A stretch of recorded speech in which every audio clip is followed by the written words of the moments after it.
Okay, and we are back.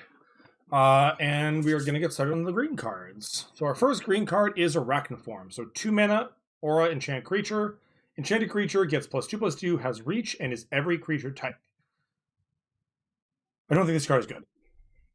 It's an aura. It doesn't do anything particularly interesting. The every creature type part is obviously the most interesting part of this, but like it's not that appealing, frankly. I don't know. I'm not feeling it personally, but whatever. I'm gonna move on. Battle Mammoth. All right. Well, this one's exciting, of course. This is our green Foretell Mythic. So it is a 5 mana 6/5 trample. I'm already pretty freaking excited about that. Like that is just a good stat line.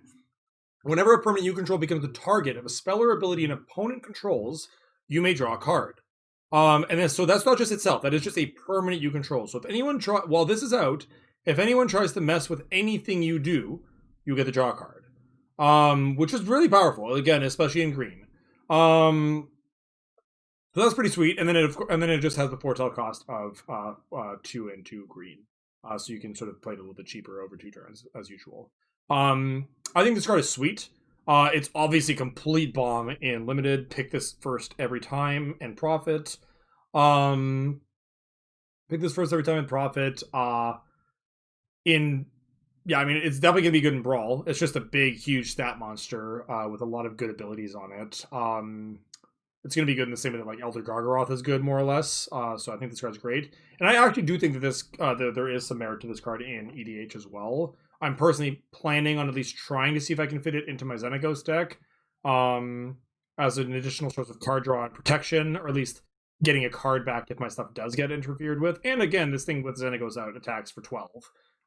With haste and trample. So like these are all good things. So again, not going to go in every green deck ever or anything like that, but I do think it is a solid playable.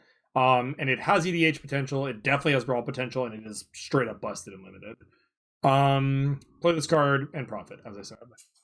Next card, Blessing of Frost, 3 and a green for Snow Sorcery. Distribute X +1/+1 counters among any number of creatures you control, where X is the number of or the amount of snow mana spent to cast this spell. Then draw a card for each creature you control with power 4 or greater. So this spell is obviously reminiscent of the card Shamanic Revelation, which is 5 mana, draw a card for each for each creature you control, and then gain 4 life for each creature you control with power 4 or greater. It's kind of a riff on that. It's 1 cheaper. And notably, whether or not you pay snow mana into this, you're still going to get the draw cards equal to the number of creatures with power 4 or greater you control. But what's cool about it is that you can actually if you are using the snow mana, you can pay up to 4 snow mana, distribute 4 counters, and use that to grow smaller creatures that you have into a range where then when it checks to see how many creatures with power 4 or greater you have, it'll actually meet those cards, which I think is really cool. I don't know how good this card is in limited. It feels a little clunky, a little niche, a little sort of like win more. This card, basically, if you can spend 4 snow mana on this card, it's going to be very good. But if you can't, then it's not going to be very good. Because you might spend 4 mana to draw like 1 or 2 cards. And if you're drawing 2 cards off of this, like that already means that you have 2 creatures with power 4 or greater, which means you're already like in a pretty good position. So yeah, I think that the amount of snow mana you can pay into this is going to determine if it's good. I would not necessarily first pick this, although conversely, early in the format, I might be interested in trying to first pick this to like try to suss out whether it actually is good or not. But there's probably a lot of commons and uncommons that I would pick over it, quite frankly. Next card is Blizzard Brawl, another snow card. The snow color, the snow archetype is also incidentally largely focused in green, blue, and black, with like a light smattering of it in red and white. But it really is like mostly, it's like green, blue primarily, a decent amount in black, and then like very little in red and white. So Blizzard Brawl, 1 mana Snow Sorcery, target you control, and choose target creature you control and target creature you don't control. If you control 3 or more snow permanents, so again, that could be creature, artifact, land, whatever, the creature you control gains +1/+1 gains indestructible until end of turn, then those creatures fight each other. So this is basically a 1 mana fight spell. This is literally just prey upon at its floor. But if you have the requisite number of snow permanents, then your creature is A, able to fight larger creatures, and B, will not die regardless of doing that, which is really, really powerful. So again, this card is probably, honestly, it's probably decent if you're not in snow. Like, Prey Upon is still a fine removal spell in green. But if you are in a snow deck, then this card becomes really, really good for you because it's basically just, it basically just becomes it becomes a punch effect instead of a fight effect because you're not going to lose your creature, whereas they will lose theirs presumably. Next card is Boreal Outrider. Which is a very pretty card as a side note. The weird like sort of like magical antlers on that thing are sort of cool. So it's a 3-mana 3/2, and it says whenever you cast a creature spell, if snow mana of any of that spell's colors was spent to cast it, then a creature enters the battlefield with an additional 1/1 counter on it. So basically, if I cast, I'm just trying to think of an example here. So if I cast, let's just say Battle Mammoth because it's right here. So if I cast Battle Mammoth, but one of the mana I use to spend Battle Mammoth is like snow mana, so I could tap like a blue snow for the colorless or green snow for the green, then it'll actually enter with an additional +1/+1 counter on it. Oh no, it has to be of that spell's colors. So basically, if I use green snow mana to cast my green spell, it will come into play with an extra counter on it. So similarly, if I spend blue snow mana to cast a blue spell or a blue creature, it'll get a counter. But it won't give me a counter if I use green snow to cast a blue creature. Okay. Don't make that mistake, because this is a little wordy and it's not the most elegant wording in the world. Like, I definitely just tripped over it. Like, maybe I'm just dumb, but I feel like if I made that mistake, I'm not likely to be the only one to make that mistake. So just be aware of that. This card does look really cool. It is definitely a good snow build around. But just make sure that you're not debating yourself into like the wrong colors of snow being spent and then it just like doesn't do the thing you wanted it to. That would be sad. It's also just a good little card. It's an elf. It's a warrior. These are both relevant creature types in this format. It's a 3-mana 3/2, which is like a solid body. This card looks really good. I would pick this pretty high. This is the kind of build around I want to like kind of start getting my deck going around. Broken Wings, the classic sideboard card, right? 3-mana, instant speed, destroy an artifact, enchantment, or creature with flying. I would probably never main deck this in draft, but I would be pretty happy to sideboard it if it was relevant. Depending on how good your sealed deck is, I would probably play this as a one-of in my sealed deck. Almost every sealed deck you play against is going to have some combination of these kinds of cards, which means it'll never just be a dead card. Because what you really don't want to do is have a card that you just never get to cast because your opponent never gave you a target. But because of the fact that it hits up to 3 different kinds of targets, like you're going to find one of those probably in the course of a sealed game. So I would, again, if you have better green cards, like this is not a great card by any stretch, don't like try to main deck it, but I don't think it would be embarrassing to main deck this card. It wouldn't be like, oh my god, I have to put this like terrible card in to like make my deck work. Elder Leaf Mentor, 4-mana 3/2, and when it enters the battlefield, you make a 1/1 green elf warrior creature token. So basically, it's 2 bodies for the price of 1, and you essentially get 4/3 worth of stats on a 3-drop. It lets you go wide and generates 2 elves and 2 warriors, which I like. But technically speaking, this is basically a 4-mana 4/3, but it's not even that good because the toughness and the power aren't actually combined, which is not great. I don't know. It's a fine card, and again, if you're playing some sort of elf tribal deck, you're probably going to want to play this just because it's 2 elf bodies, but it's not incredible or anything. It's just okay, I believe. Elven Bow is our green tribal equipment. So 1 mana for equipped creature gets +1/+2 and has reach, which is a little awkward because it basically means that you want to be using this defensively or on a creature with vigilance, because again, reach is a defensive ability that has no offensive capabilities whatsoever. Its equip cost is 3, which is also pretty bad. But if you pay 3, you can make a 1/1 elf warrior token. So essentially for 3 mana, you get a 2/3 reach. I'm not that impressed. Like, I know that you get to reuse the equipment, you can move it around, but the equip costs are also just extremely unwieldy. I personally think this cycle is bad. I know it's uncommon, which maybe means I'm misevaluating this, and I'm open to being wrong. But, like, my early advice to you going into this format is, like, stay away from this cycle. It just doesn't look good to me. What does look good to me is Elvish Warmaster. So 2 mana for a 2/2 elf warrior. Already just a fine rate again. It's just your classic grizzly bear. Whenever 1 or more other elves enter the battlefield under your control, create a 1/1 green elf warrior creature token, but this ability triggers only once each turn. So the reason it only triggers once each turn, it's a shame because it obviously puts a huge damper on the cap for this card, but the reason for that is because it doesn't actually care whether it's a token or a non-token, and as a result, if it could trigger any number of times, it would just go infinite by itself. Right? You play an elf, make a token, which makes a token, which makes a token, go on forever. So that's why it just stops after 1. But it is cool that I can play elf tokens and it'll still trigger this ability. Oftentimes it only cares about this kind of thing only cares about non-creature or non-token elves, for instance. And it also has an overrun built in. I mean, obviously it's 7 mana, but in the late game you've like been building up your elf board, like, and that's why cards like this look okay to me, because these are both elves, so these are both things that are going to make this bigger. Like casting this spell with this out gives you 2 elf tokens, like including the one that this makes, which is pretty cool. Now you've got 3 creatures for 4 mana, which is not bad. And then yeah, in the late game you can pay 7 mana and like quote unquote overrun your team, so all your elves get +2/+2 and death touch. They don't gain trample notably, so if your opponent has jump blockers, you're not getting through, but they are going to eat every single one of the blockers, right? Death touch just means they're going to trade no matter what it is they're blocking with, which is pretty cool. This does a lot for not a lot. Again, if Elf Tribal is a thing in Brawl, it'll be good.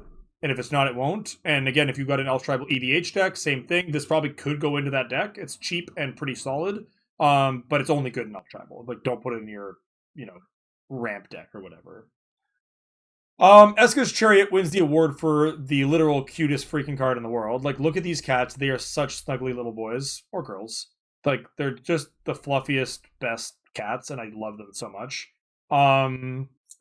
So this is a vehicle. It is a colored vehicle, which is interesting. There are not that many of those. But so for 300 green, I get a 4/4 vehicle with crew 4. But when it ETBs, you get 2 green cat creature tokens, 2/2 green cat creature tokens, which conveniently gives you enough ability to have them both crewing the chariot.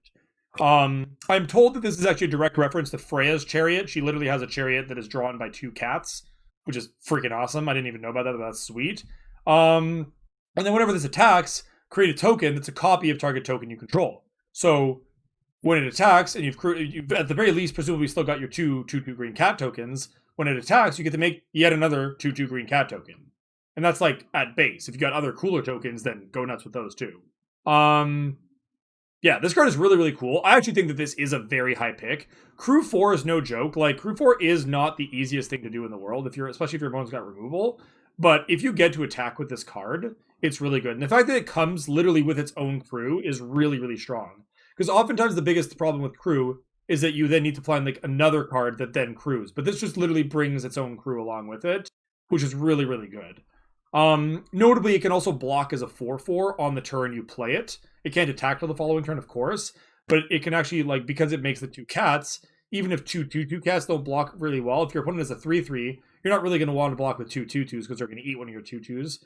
But what you can do is you can crew, block with a 4/4, and now your 4/4 eats their 3/3. So, like, this card is really, really solid, and definitely a first pick quality card.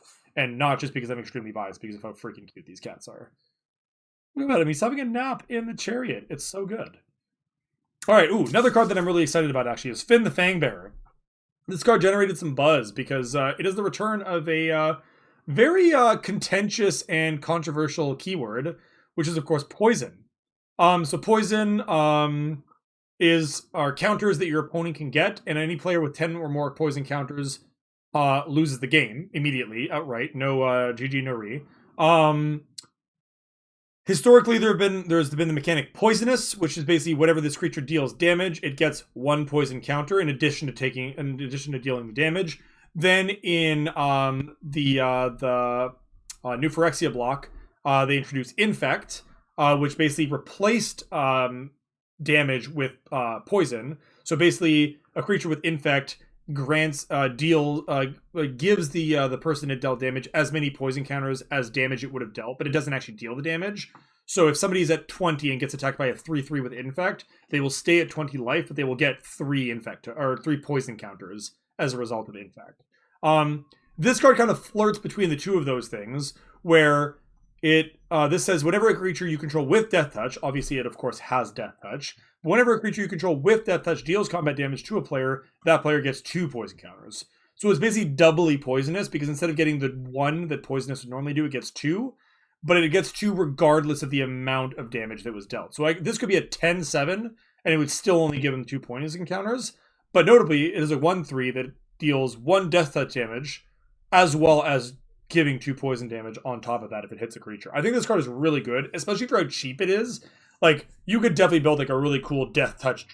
You could definitely build a really cool Death Touch tribal deck that has like a poison sub theme to it. You would basically just play like, even like just in mono green, you basically just play Death Touch, like all the Death Touch creatures. You play all the green Infect creatures. And I don't think there are actually any good poisonous creatures, to be fair. That mechanic was very bad and very sparse and very old. And then you just play like effects that give Trample, basically, because Trample Death Touch is awesome, and Trample Death Touch Poison is really awesome.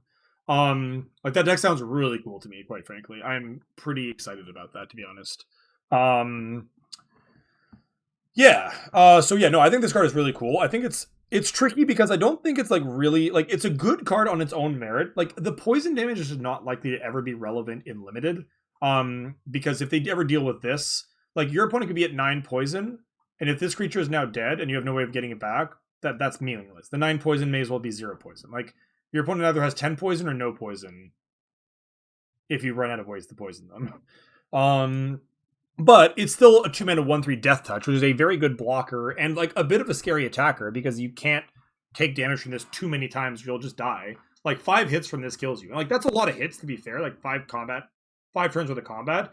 But if it comes down on turn 2, then like you're dead by turn 7. And like limited games can definitely last longer than turn 7. So your opponent's going to be forced to block this with like a creature at some point. And they can't just trade their 1/1 for it either, right? Like they need to block this with at least a 3x in order to clear it. And stop the risk of dying to poison. So I think this card is really, really interesting, personally. But we will see exactly how interesting when it comes out. I don't know that I'm like aggressively first picking this card. Oh, I might for the memes at some point, just to, like see how far we can get with that. But it is a solid little card. Like even just as a 2-mana 1/3 Death Touch, that's a decent card. I mean, it is, it is a legendary creature, so you can make it a commander. Like that is a real deck. I would definitely not. I don't know how much Death Touch exists in Brawl.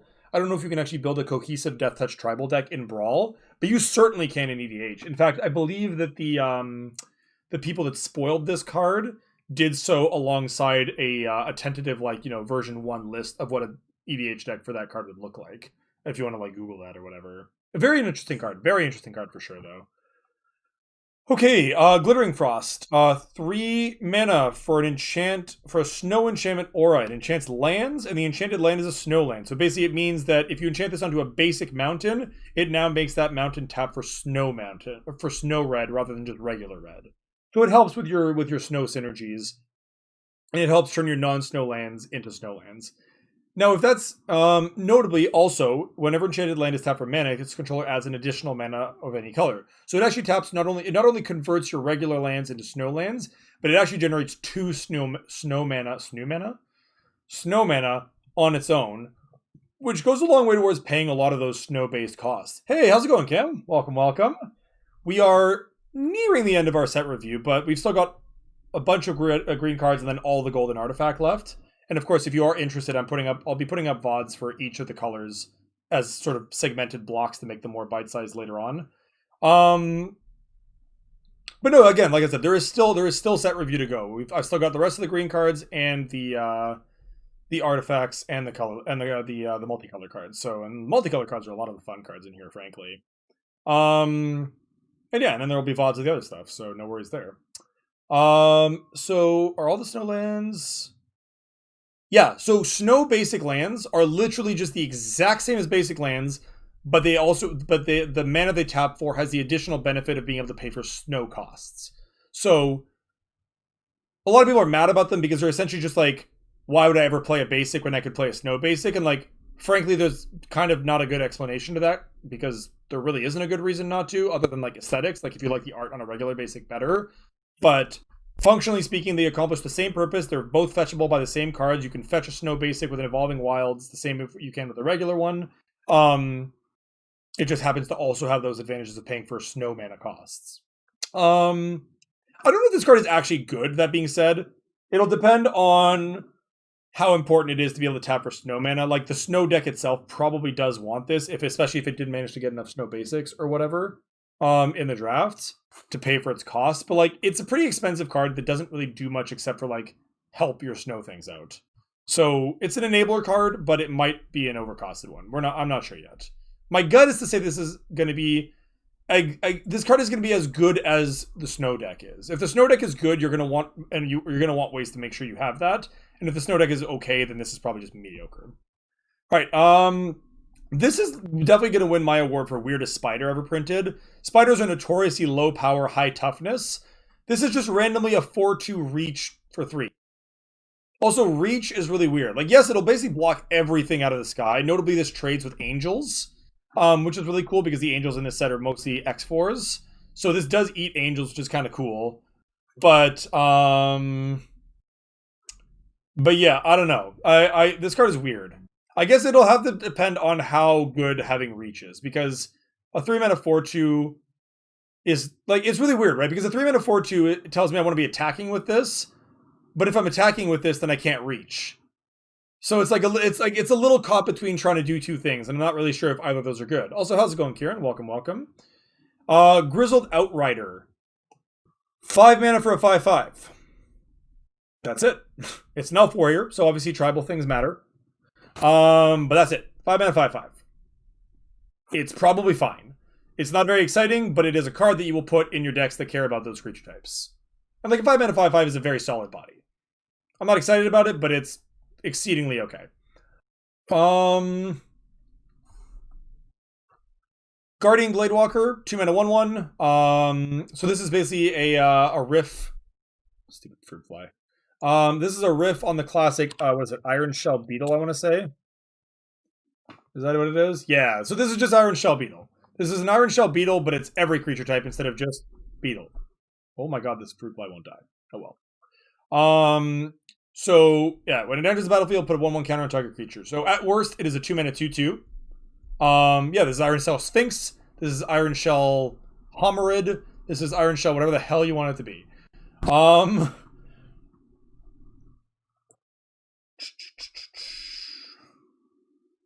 Yep, all of the above are valid creature types for it.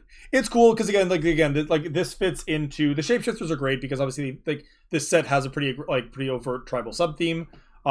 Especially in green, like really this is an elf. So this is basically just an elf. It's a 1/1 elf, and you get to put a counter on either it or like some other elf or whatever, and that's pretty. Next is Horizon Seeker. 3 mana 3/2. There are a lot of 3 mana 3/2s in this set, I've noticed, as a side note. Boast for 1 and a green. Search your library for a basic land card, reveal it, and put it in your hand. This card's awful. Why couldn't this go into play? Truly, like, would it have been really too good for my 3 mana 3/2 where I have to attack to just actually just cast a Rampant Growth on attacks? Like, I'm not into this. This feels like a trap. This card, like, it's fine. Like, it's a warrior, so that might just be good enough on its own merit. But like, I'm not impressed. That's all I'm gonna say. Like, yeah, it's a shame too because it's very pretty artwork. I really like this art, but it's just like not that good. Like, if you're really desperately in search of a way to do mana fixing, this kind of works, but like, it's not good. I mean, Rampant Growth is a common. I don't know why my 3 mana 3/2 that I have to attack to get to do anything with can't have a Rampant Growth effect on it for the same cost as a Rampant Growth. I don't know. I don't think it would be too good. I really don't. Would it be a good common? Yes. Would it be too good? Absolutely not. In any case, this card is probably fine. Like, I am hating on it because I'm mad at what it could have been doing, but it is probably just fine. I don't think it's good, but I don't think it's bad. It's just mediocre. Like, put it in your card if you need a 3-drop. That's about it. Eyesight Troll, another 3 mana card. This one is a 2/3. Double Snow. It gets +2/+0 and gains Indestructible. Tap it.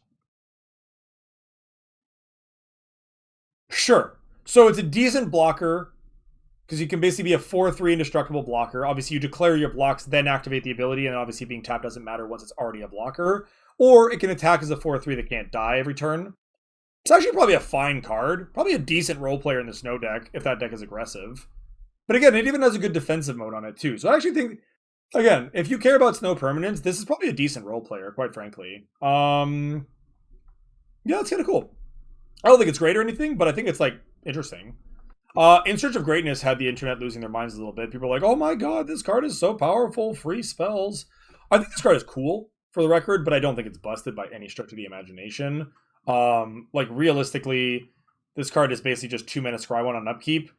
The number of times that you're going to actually have the stars line up where you have a permanent in hand that is exactly equal to one more than a different permanent that you have in play that isn't this one, and get to play it for free is like very, very low. Like, you really need things to line up perfectly to get your free spell out of this. However, I will agree with my chat that this art is excellent. It's a good dog, and it's a good squirrel. Is this Toski? Is this supposed to be Toski the squirrel? We're going to find Toski in a minute, but I'm pretty sure it might just be a regular squirrel. That maybe they just all look like this in Kaldheim, but I feel like this is Toski. I feel like this is Toski giving a random wolf like some sort of blessing, which is pretty cool. Oh, it is Toski? Alright, that's even better. Toski is great. We'll get to him in a bit. I like this card a lot. I think it is interesting. Like, the floor on this card is basically just green search for Iskanta. Obviously, you can't flip into actual Iskanta, but like, you know, you just do some upkeep scrying, and once in a while, maybe you get a free card out of it. It's fine.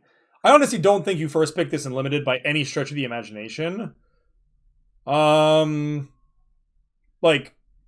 I have one EDH deck in mind where I want to play it, but that's just because it's literally a green-based Enchantress deck, and so this card looks fine in that deck. But it's hardly amazing. But I do think it's cool. But in Limited, I think it's bad, honestly. I actually think that this card is actively just a trap in Limited. Like, don't pick this in Limited. It's not going to do anything reasonable for you. It's just kind of wasting a spot in your deck. But if you can build around it in a Brawl deck or an EDH deck, you might be able to do some cool things with it. But don't play this in Limited. This is actually just not a good card in Limited. Jaspera Sentinel. 1 mana, 1/2 reach, elf rogue. Tap an untapped creature you control. Oh, this is similar to that card from, like, Innistrad. Is it like a Naiad or something? Dryad of some sort. Where is it? I know what I'm talking about. It's gonna kill me if I don't find this. Oh my god, where is this card? Is it not a Dryad? That's annoying. Oh, Loam Dryad. This is exactly it. So this is basically just an upgraded Loam Dryad. It's a 1 mana 1/2, but this one has reach, so it is better on defense. But you still have to tap it and another creature to make 1 mana, which is like not great. If you need an elf for your elf deck, this will do a fine job, but again, I'm not very high on this card. Like, Loam Dryad was mono unplayable. People thought it was going to be good, and it was just not good. Yeah, don't play this card, I don't think. Unless you really need an elf. It's fine. It is fine in an elf deck. I will stress that. Yeah, nothing more to say about that. King Harold's Revenge, 3 mana sorcery, and until end of turn, target creature you get until end of turn, target creature gets +1/+1 for each creature you control and gains trample. It must be blocked this turn if Fable. This is really bad. It's a sorcery, which I don't love. Like, this would be so much better if you could just ambush me, but I guess then, but then the blocked is Fable. I don't know. This card is probably like, no, I'm pretty sure this card is bad. Like, I'm not going to say that you'll never get a cool combat out of it or anything, but generally speaking, a 3 mana sorcery speed combat trick that requires you to have multiple other creatures to actually do anything real doesn't seem like where you want to be at. I'm going to say pass on this one, personally. I've got some more people in chat. Chat, how do I pronounce this? Is it Lityara? I've been pronouncing it Lityara, but I'm definitely down for it to be Litjara.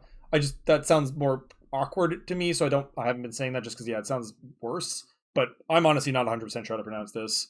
If anyone does know, let me know. Otherwise, I'm just going to keep saying Lityara. So Lityara Glade Warden. Thank you, Kieran. Your help is invaluable as always. 4 mana 3/3 changeling. So again, this is an elf. It's a giant. It's a warrior. It's a troll. It's whatever you want. Trolls. Speaking of trolls. For 3 and tap, you can exile a creature card from your graveyard to put 2 +1/+1 counters on target creature, but you can only activate this ability anytime you can cast a sorcery. I'm inclined to think this ability is probably better than it looks. Putting counters on things is pretty good. I don't know. It just kind of like popped in my mind, Kieran. Like, I don't know. It must have been something I saw earlier or something. Yeah, so I don't know. I'm inclined to think this is good, but it does do a few things that I don't love, which is A, cost a lot of mana to activate this ability, and B, only be doable as a sorcery, so you can't, like, ambush combat trick it or whatever. Like, you have to basically just telegraph it on your own turn. This is the kind of card that definitely could be good, but that I'm gonna lean in the direction of not being good until proven otherwise. That's where I'm at with that one. Kieran's Invitational card. We'll get to that one in a minute.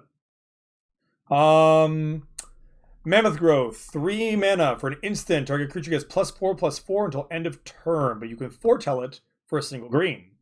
I actually think this is a really good combat trick. Also, something about the scale of this card is just really, really cool to me. Like this thing is just so goddamn big. And it's just kind of cool. I don't know. I like this art a lot. Also, the flavor text just thus the long haul became a flat haul. I don't know. I like this card. I don't think I'm running multiples, but I could definitely see running one and that being a very respectable thing to do. Like it's basically like as long as you're not playing it on the same turn as you. Well, you can't do it, but like basically as long as you get to foretell it, it's basically just super giant growth, which is pretty cool. I wonder if they could have made this give +4/+4 and trample for 3 mana, but that might have been too good. Like maybe you need to make it an uncommon if it gets trample as well.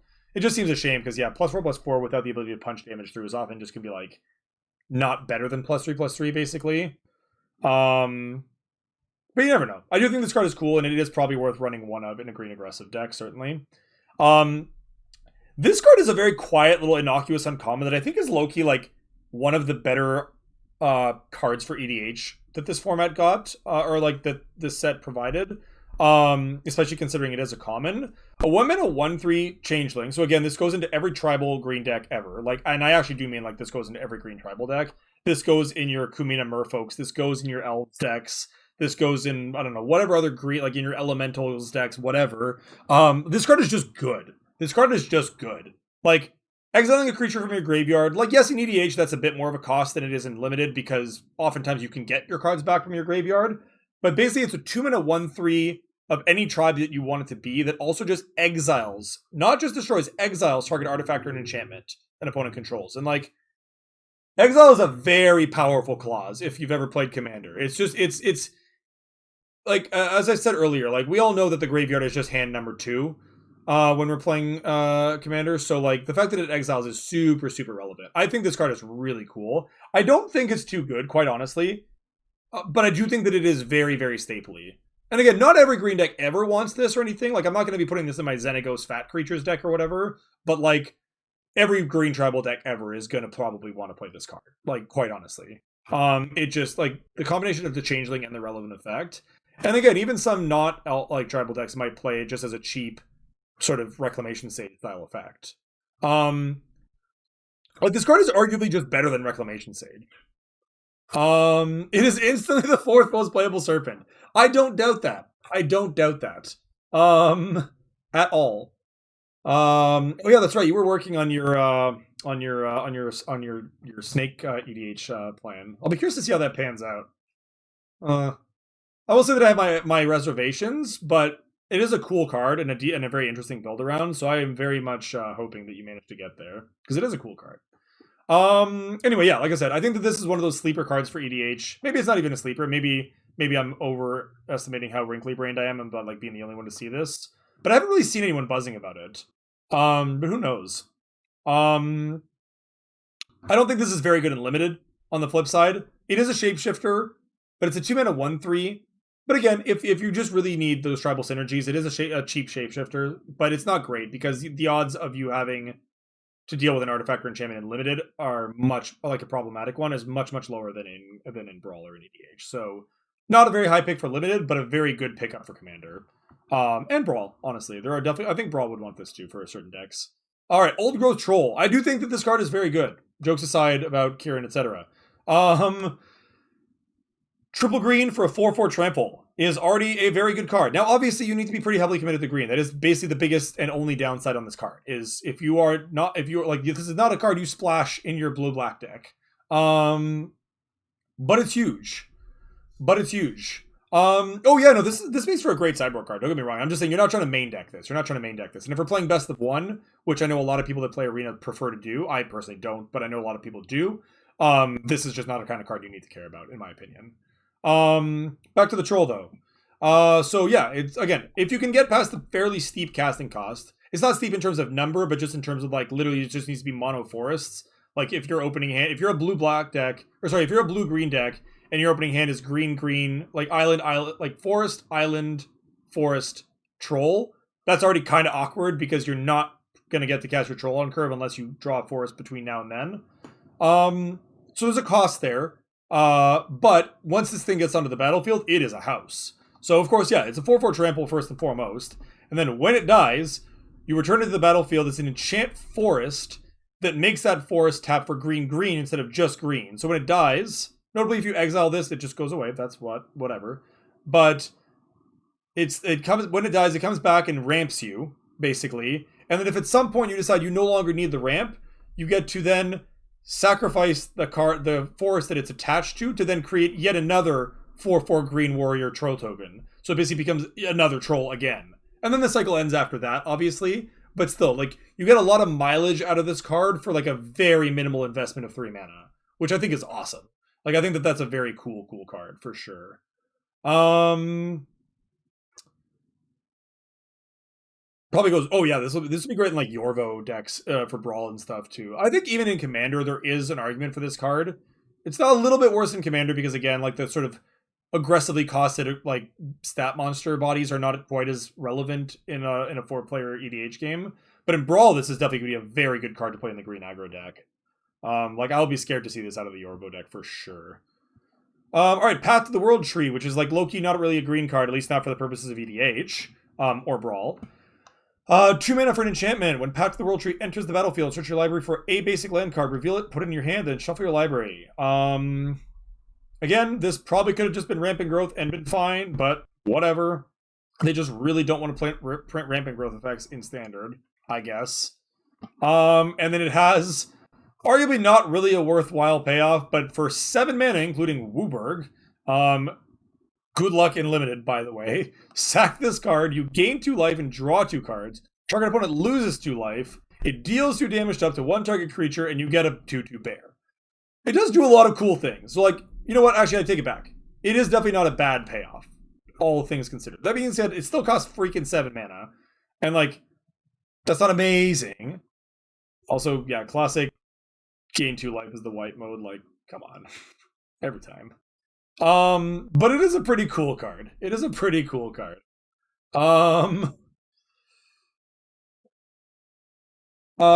I don't think you're ever playing this in Limited. Like, if you ever do send me a screenshot, that sounds awesome. But it's a neat card. I honestly just don't know what the home for this card is. Like, it just feels like a card that has no home. Might fit into a 5-color like Brawl deck. I don't think it's good enough for Commander, but it might be good enough for Brawl in a 5-color deck. Maybe. Again, send me some screenshots. I'm curious. Ravenous Lindworm is also known as Rest in Peace Colossal Dreadmaw. Because Dreadmaw this is not. I think this is actually just like Honey Mammoth, isn't it? Or is Honey Mammoth a 4/4? It might actually be a 4/4. Let's type in Honey Mammoth. Oh, no. This is literally just a shifted... Wait. Why isn't this just Honey Mammoth?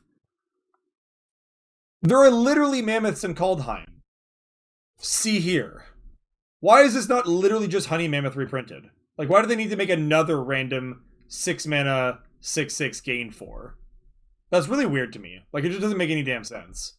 I'm just mad from, like, you literally made a new card when you didn't need to make a new card.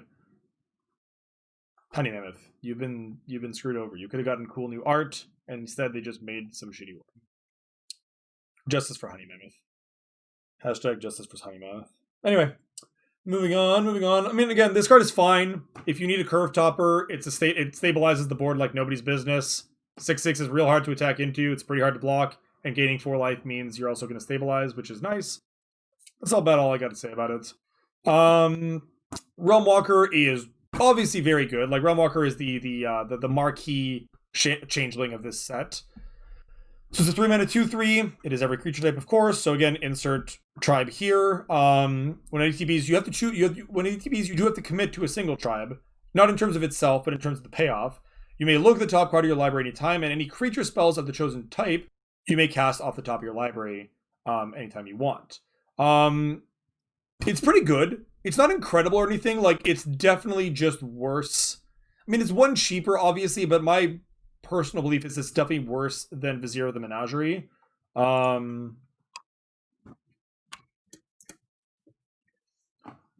which basically lets you do something very similar, except that it also fixes your mana and lets you cast any creature spells, and it's a 3-mana 3/4 instead of a 2-mana 2 or 3-mana, or sorry, it's a 4-mana 3/4 instead of a 3-mana 2/3.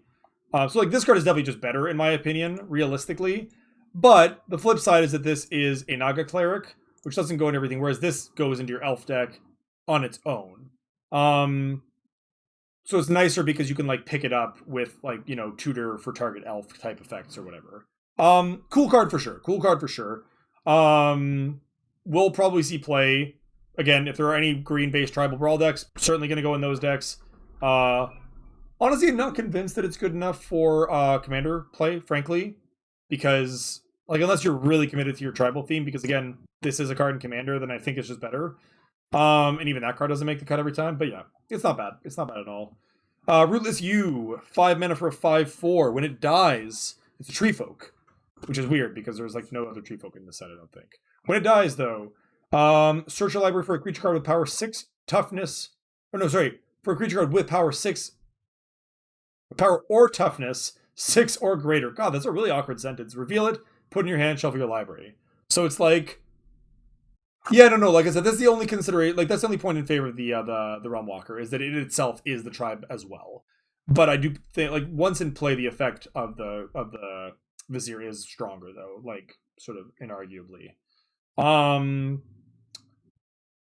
This card is weird. Like it's a 5-mana 5/4, which like means I'm probably gonna play it in most of my green decks realistically. And it does die into like finding some random bomb. And the cool thing is like obviously it's like, you know, you play it on turn 5, which means that if it dies on turn 5 or 6 or 7, you can go find a thing and you probably maybe hopefully hit your mana to cast whatever it goes to find, and now you've got like another big creature that they have to deal with. So it sort of replaces itself.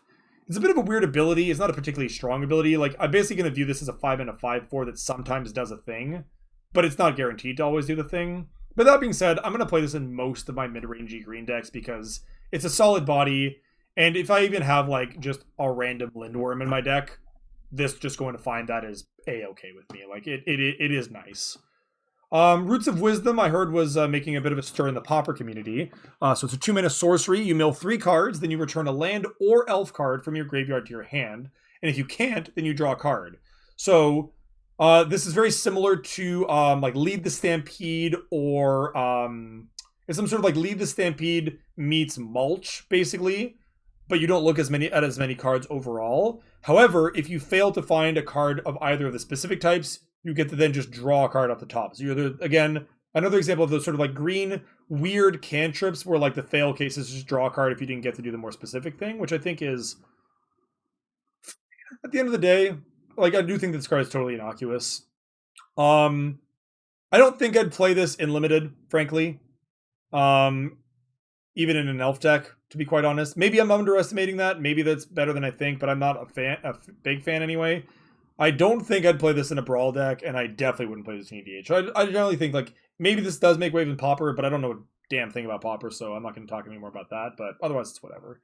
And then there's Rune of Might, which is probably actually the best rune, just like in terms of like what it gives you for what you pay. So as with all the runes, draw a card, and this one actually gives you +1/+1 and trample. So not only does it make your creature bigger, but then it allows it to trample over while cantripping on the way down. So of any of the runes, I do believe this is the strongest one. I'll be curious to see how the runes play. They feel a little bit too all in for my liking, but it's not the worst at all. Cyril's Packmate is a 4-mana 3/3 that draws you a card when it enters the battlefield, and you can foretell for 2. It's a cool card. No doubt about that. It's a cool card. You're pretty much always going to play this card. This card is just really good. Like a 4-mana 3/3 that replaces itself is just generally going to be a strong card. I know a lot of people were really mad because here I'm gonna like jerk people around a little bit here and go like way up higher because I want to reference something from earlier. Where is it? People were mad because this is a card. So basically people were like, so the blue 4-mana 3/3 doesn't draw a card, but the green one does. Now, of course, this one does have flying, so it's not like it's just like a straight up hill giant. But like, it's a little suspect that the green creature gets to draw a card and this one doesn't.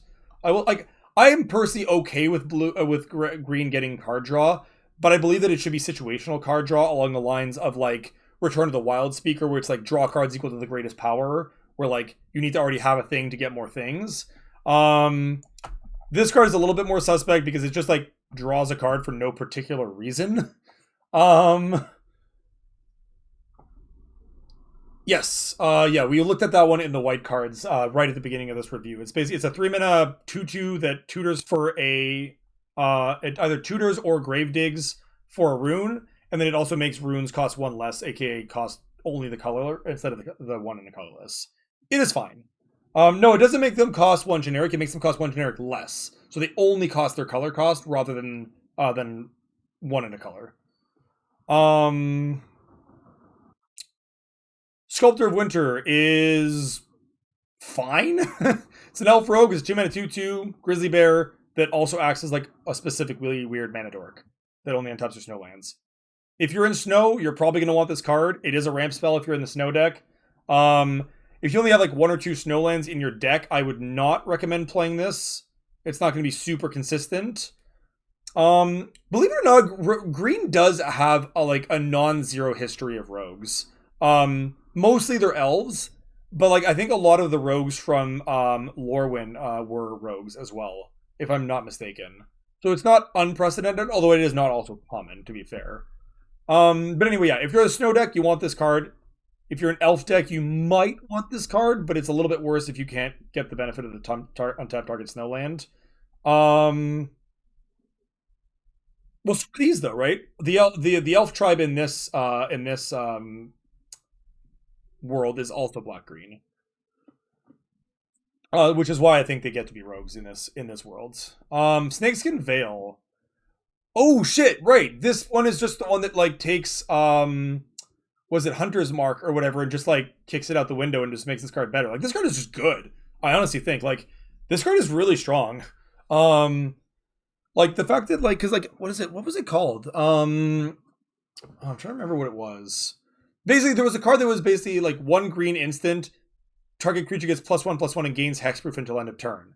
So this is the same card, except it just gets a counter and gains hexproof until turn. So the hexproof until end of turn part is the same, but even once it's done being hexproof, it just stays permanently larger now, which is like not a major increase or anything. Like we're just talking about power creeping, like a random fringe combat trick. But it is just notably better because a +1/+1 counter is obviously just way better than +1/+1. I actually think I think this card is definitely playable in limited. It's a very, very cheap. This is basically just a counter spell for removal that also acts as a permanent pump spell. So I think that that's just great, personally. I could even like this won't really see play in like EDH unless you have like very specific like a deck that like really wants to cast a bunch of like target creature pump spells type things. Like I could see this being decent in oh man, what's that ridiculous worm from Battle Bond, the like 10/6 or whatever that like draws cards whenever it dies and wants to get bigger or whatever. I don't know. There are EDH decks I think that actually would play this as the bottom line, but they're few and far between. But in Brawl, I also think that this like does like a really decent impression of like Autumn's Veil, frankly. Was it Autumn's Veil? No, Summer's Veil, Autumn's Veil, whatever. Whatever the broken one everybody hated was that got banned out of standard. But I think this does a good impression of that card in terms of just being like a 1-mana counter target removal spell, like protect my commander kind of thing, while also leaving it with a permanent buff after the fact. I think this card's really cool, especially as a common. Ooh, we're coming up to Mr. Tusky, but not just yet.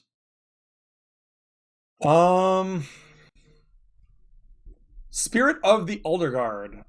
4 mana for an 0/4.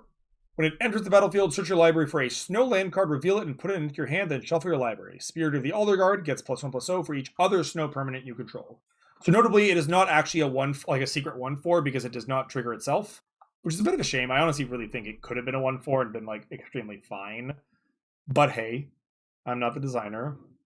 Like, would this card have been too good if it was a 1/4 that gets the bonus? I don't think so, but whatever. Anyway, obviously the headliner here is how relevant the search your library for a snowland card is. This is a very good enabler for the snow deck because if you only have a handful of snow lands in your draft deck, that just guarantees you get to go find one of them and start doing other snow things, which is pretty good. That being said, it costs 4, which means you're not doing it super early on. I think this would have been much cooler as like a 2-mana 0/2 with the same ability. Although at that point, it's like probably just strictly better than Sylvan Scrying. No, that's not true, because Sylvan Scrying can get any land, whereas this can only get a snow land. Anyway, whatever. Wizards hire me. My design skills are flawless. It's great. I think this could have been a 2-mana 0/2 with the same set of abilities and been much, much better, but not too good by any stretch. As it is, I think it'll still be fine for the snow decks, but it's not particularly exciting. Maybe it's secretly like very, very good in the snow decks, but again, I just don't know how to evaluate those archetypes yet without seeing them in the wilds. But I do expect that if the snow deck is good, this will be a key role player. Struggle for Skemfar. So 4 mana, put a +1 counter on target creature you control, then that creature fights up to 1 target creature you don't control. So this is, was it Hunter's Mark? Wait, did I just put that in my... No, I did it because I'm an idiot. I'm just going to go Hunter's. Pretty sure it's Hunter's something. Hunter's Edge. Yeah, so this is literally just Hunter's Edge, but it has Foretell for 1. Which is actually pretty dope, now that I think about it. Like, getting this effect for 1 mana on a turn after you've foretold it actually feels really strong, considering it's an effect that normally costs 4 mana. So that actually seems really good. That seems really good to me. It's not incredible or anything, like it's still a fight spell and those are only so good. No green elf rogues from Lauren. Go figure. I would have thought otherwise, but I must be misremembering. I think some of the black ones must have been rogues though, right? There's like Moon Glove something or other that I'm pretty sure is an elf rogue or something. Anyway, doesn't really matter. Bottom line is, I do think this card is very cool, given that this is one of the few cards where the foretell cost is actually cheaper on rate than the full cost. Usually it just separates the same cost over 2 turns, but this one actually does give you a discount for foretelling, which I think makes a difference. So I think this card is good. I think if you're in a green deck, you should be looking to pick up 1 or 2 copies of this, I believe. All right, Tusky Bearer of Secrets, Legendary Squirrel. You love to see it. 4 mana 1/1. That seems terrible. There must be more. Oh, yes, there is. This spell cannot be countered. Sure. This spell is indestructible. Sure. Tusky Bearer of Secrets attacks each combat if able. Weird, but sure. Whenever a creature you control deals combat damage to a player, draw a card. Oh, yes. Oh, yes. Well, that makes the indestructible part make sense. And although the attacks, and I guess attacks each table is mostly just so you can't hold back an indestructible 1/1 forever and ever, while still reaping the rewards of the other ability. Tusky Voltron sounds amazing. I would be extremely in for that. Oh, that would be such good gear. I might steal it from you if you do that, like, and just build that. That sounds just delightful, frankly. That sounds like very, very high quality gear. This card is great. Obviously, the flavor of it is amazing. It's just like a freaking giant legendary squirrel. It does a bunch of cool things. It's like it's the Ophidian, like the coastal piracy effect is some pretty egregious color bleed. If we're being honest, like this is the kind of like draw a card on green cards. It's like, okay, we're pushing pretty hard into blue space right now, but so be it. It exists. You know, no take backsies, but it is just a generally really freaking cool card. So I really like that. Big fan of the Tusky Father. Oh wow, just mono sweet cards left at the end of this one. Tivar Kel. So this is actually our first Planeswalker of the set. Since it's I believe the only because we haven't seen the multicolored and it's the only monocolored one. It's ironically it's not actually monocolored for the purposes of Brawl and Commander, because it does actually have the conspicuous black mana symbol in the text box that makes it in fact a Golgari card. But boy, oh boy, did they really want black-green elves to be a thing in Commander, because like that deck pretty much builds itself at this point, I think. But Tivar Kel is certainly a big helping piece for that. 4 mana for a 3 loyalty Planeswalker. The passive is just that all elves you control tap for black, which means that all your random green mana dorks are now actually green-black mana dorks, which is just really good as a side note. Like the biggest drawback on mana dorks is they don't color fix for you. So the fact that you can cast a green spell that then color fixes you for black is really good. +1 to put a 1/1 counter on an elf and untap it, and it gains Death Touch till end of turn. I don't really care about the gain Death Touch till end of turn part. I'm really just here for the like put a +1/+1 counter on my Priest of Titania, untap it, and tap for another 6 mana. Like, that sounds pretty good. 0 is just make some elves. Like, literally just 0, make elves. That's good. It defends itself. And then the ult is that whenever you cast an elf spell, the ult is basically just Turbo Glimpse of Nature, which again is just ludicrous. So your elf spell gains haste, so if it's a mana elf, it just gets to tap for mana right away, which then helps you draw, and then it also draws you 2 cards, which you can then tap your elf to cast more cards and just keep going. So it's just like literally just like Turbo Glimpse of Nature as an alt. I honestly think this card is really cool, and I like am actually genuinely thinking of building the green-black elves precon as an actual EDH deck, because I think that the commander is actually just a solidly good commander. And between Commander Legends and this set and the old stuff from Lorwyn that now becomes a little bit more relevant again, a green-black elf deck is like just kind of a good deck, I think. I'm definitely going to try to build it and see how we go. Yeah, I'm excited for that. And then, of course, we have Vorinclex Monstrous Raider. So I'm not going to lie. I don't know if everyone was aware. I don't know how many people followed the spoiler season. This card got spoiled early on, but not as a spoiler. It got leaked early on.